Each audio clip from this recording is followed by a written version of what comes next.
Welcome back. Digital Learning Week is UNESCO's annual flagship event on digital learning and the transformation of education.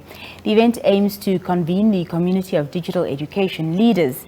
It further presents a unique opportunity to participate in dynamic and thought-provoking discussions, dialogue, and the sharing of groundbreaking ideas, and to foster meaningful co-creation and collaborative efforts to advance the digital transformation of education to reimagine our futures together. We're now joined on Zoom by Dr. Erold Naomab, the Vice-Chancellor of the Namibia University of Science and Technology, and he's in attendance at the Digital Learning Week taking place in Paris.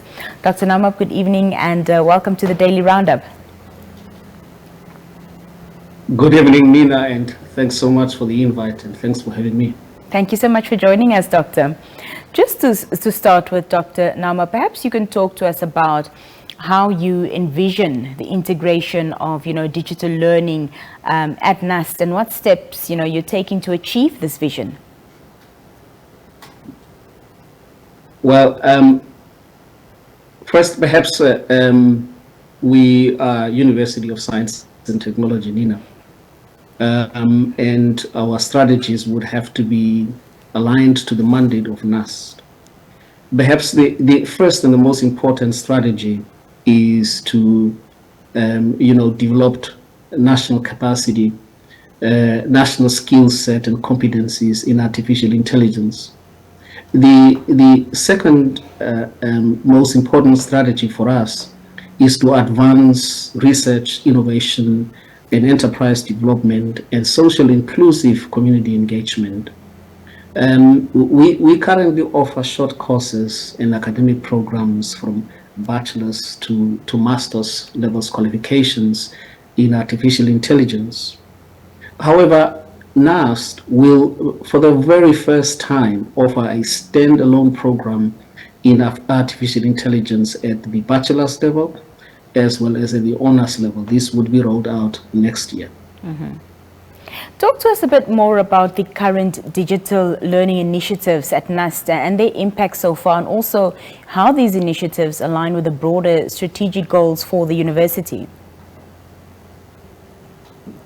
Yeah, perhaps the main issue with regards to artificial intelligence is that it's an aspect that affects all spheres of life. Artificial intelligence is not just a new tool, it's actually a new dimension in the digital age that we all live in. And therefore, as a responsible public university, we're looking at a number of issues. Perhaps before I get to that, let me share some of the success stories that we have in terms of the thought leadership that we provide with respect to artificial intelligence and digital literacy. One of the main success stories, Nina, is that currently all our academic programs, all of our academic programs have a virtual or a digital footprint. We have, in essence, successfully migrated all our programs offering type to have an online footprint. And this is supported by two key policies that we have implemented at the start of this year.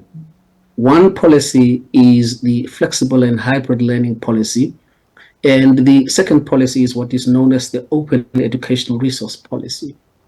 And both these policies gave meaning to how we deal with AI, and particularly the advent of generative AI and the utilization of ChatGPT in teaching and learning. Mm-hmm. We have successfully rolled out the first full semester in our new learning environment, but I have to admit that there is still room for improvement as we test and adapt our new learning environment so that no Namibian is left behind.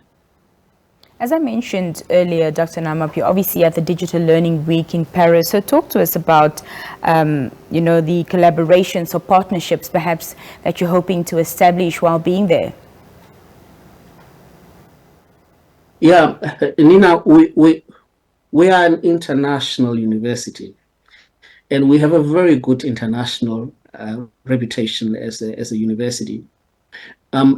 As I mentioned already, for the first time, all of our online programs, all of our academic programs that are available online is accessible from every corner of this world, whether it is north, south, east, or west. And therefore, it is important that at such international platforms, we are able to engage potential partners to look at how successfully these programs can be offered in various areas around the world. Now, with this new learning dimension that we have opened up, I think we're probably the first university in Namibia who have reached beyond the Namibian boundaries, utilizing technology as an advent. And therefore, it gives our students also an opportunity to gain the global citizenship attributes that are so much sought out by employers. So part of my engagement here is to promote Namibia, is to promote our academic programs and to learn lessons from others who have rolled out also their programs across the world. What best practices or innovations from other institutions are you looking to adopt at NAS, Doctor?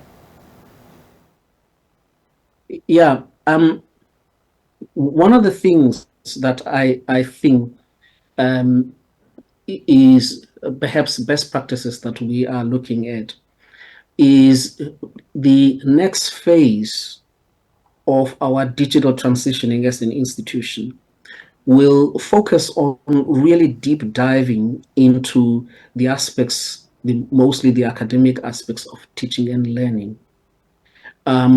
These, for example, include benchmarking on aspects such as the technology-assisted assessment. I think that's something very new in the context of Namibia, how you utilize technology to assist assessment. I'm not talking about exams. I'm talking about assessment of learning and competencies. The second part that we are looking at to benchmark is how do we transition that every single subject and course that is offered at NAST, the appropriate pedagogical transitioning to ensure that the technology infusion offers students better pathways towards learning, increase their learning opportunities, but also enhances quality at the same time. These are the aspects that we intend to benchmark and discuss with other like-minded universities. Lastly, Doctor, talk to us about, the long-term plans for expanding digital learning at NUST, and how do you see it evolving over the next 5 years? There's quite a lot, I think, that one needs to focus on, but one has to also be mindful of the challenges that comes with integrating technology in academia. We understand that technology is not for its own sake. We have to ensure that the integration of technology is in line with our values and our principles. That means to ensure that the attributes of our students are in such a way that it protects the fundamental rights and freedoms of our students, to ensure that technology leads to well-being of our students and their stakeholders and their parents and so on. And therefore, the future of utilizing technology is so wide. But we are mindful that we have to find the proper balance between the application of technology and also the ethical aspects of the utilization of technology. So as a University of Science and Technology, it is obvious that we have to really be mindful of how we integrate technology into our teaching and learning. Dr. Naomab, we appreciate your time this evening. Enjoy the rest of your stay in Paris, and thank you so much for joining us. It's a pleasure. Thanks for having me. Let's take a look at our local news roundup when we come back. After that, it's time for more conversation here.